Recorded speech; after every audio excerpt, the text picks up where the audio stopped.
Dans cette vidéo, je vais vous transmettre les révélations qui m'ont été communiquées au sujet de ce que signifie réellement recevoir le corps du Christ.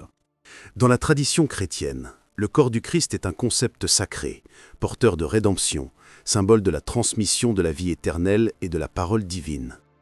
Pour bien comprendre ce qui va suivre, je vous conseille vivement de regarder aussi ma vidéo intitulée « Pourquoi l'homme est sur Terre ?», dans laquelle je pose les fondements essentiels à la compréhension de ce message. Ici, je vous en propose un bref résumé. La Terre est en réalité une gigantesque école spirituelle destinée à l'évolution de l'esprit, aussi bien pour les humains que pour les animaux. Mais cette école ne concerne pas uniquement la Terre, elle concerne en vérité les esprits de tout l'univers. Il faut savoir qu'il existe deux types d'esprits humains incarnés sur Terre. Les esprits humains, originaires de la Terre, et les esprits humains provenant d'autres mondes de l'univers. De très nombreux esprits humains venus d'autres planètes vivent actuellement sur Terre afin d'y accomplir leur cycle d'évolution humaine. Ce sont eux que l'on appelle les esprits humains de l'univers. C'est l'une des raisons pour lesquelles l'humanité est si nombreuse aujourd'hui. Il y aurait plusieurs milliards de ces esprits sur notre planète. Les esprits humains de la Terre, quant à eux, ont accompli leur cycle d'évolution végétale et animale ici même, sur Terre. Les esprits humains de l'univers fonctionnent de manière très proche, mais ils ont traversé ces cycles sur leur propre planète et non sur la nôtre. Au stade de leur évolution comparable à celui de l'homme de Cro-Magnon, lorsqu'ils ont quitté le règne animal pour devenir pleinement humains, un événement extraordinaire s'est produit dans l'univers, ils ont reçu du Créateur des pouvoirs immenses. Grâce à ces facultés, ils ont eu accès à des connaissances considérables dans de nombreux domaines. Ils ont reçu le pouvoir de la pensée créatrice. Mais le plus étonnant est ceci. Chacun d'eux a reçu la capacité de changer de corps. Ils se sont vus attribuer un corps nouveau, parfait, d'une grande beauté, un corps destiné à être conservé et restauré. À la fin des temps, lors du grand départ, aucun être humain ne quittera la Terre avec le corps qu'il porte aujourd'hui. Cela est impossible. Même les êtres de l'univers, dans leur dernière incarnation sur Terre, ne conserveront pas ce corps terrestre. Avant ce grand départ, le Créateur donnera donc un nouveau corps physique à tous les êtres humains présents sur cette planète. Les esprits originaires de l'univers retrouveront alors leur véritable corps, celui qu'ils possédaient avant de venir sur Terre. C'est cela que signifie, selon les révélations qui m'ont été transmises, la phrase « Recevez le corps du Christ ». Les religions n'auraient pas compris le sens véritable et littéral de cette parole. À travers elle, le Créateur préparerait l'humanité entière à ce qu'il attend à la fin des temps. Et ce qui nous attend est immense. À la fin des temps, tous les êtres humains de la Terre recevront un nouveau corps, avant le grand départ vers l'univers.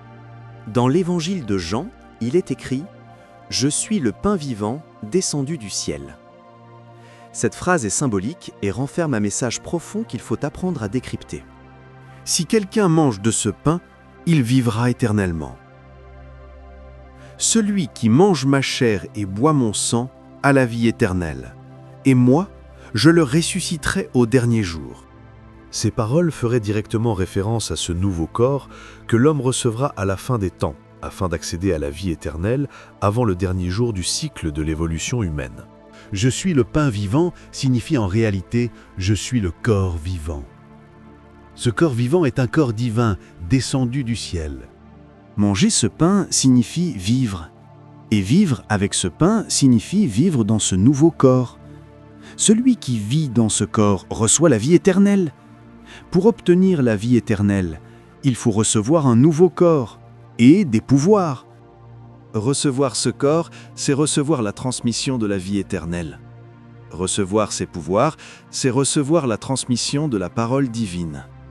Les êtres de l'univers qui ont reçu ces dons sont des êtres de paix, d'amour, porteurs d'une grande sagesse et d'un respect total pour la vie. Ils vivent dans l'éternité.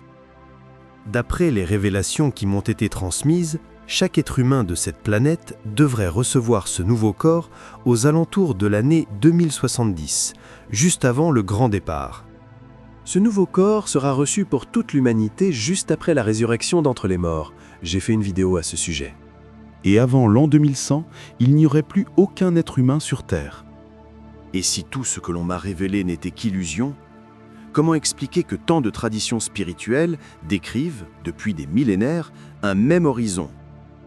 Les religions, par un langage symbolique, semblent annoncer, sans le savoir, le destin de l'humanité. La fin des temps, le jugement, la résurrection, le don d'un corps nouveau et l'accès à la vie éternelle. À travers ces symboles, le Créateur préparait l'humanité à ce qui doit venir. Là où les textes parlent en images, les révélations que j'ai reçues me montrent qu'une réalité plus directe, plus concrète, comme si le voile devait désormais être levé.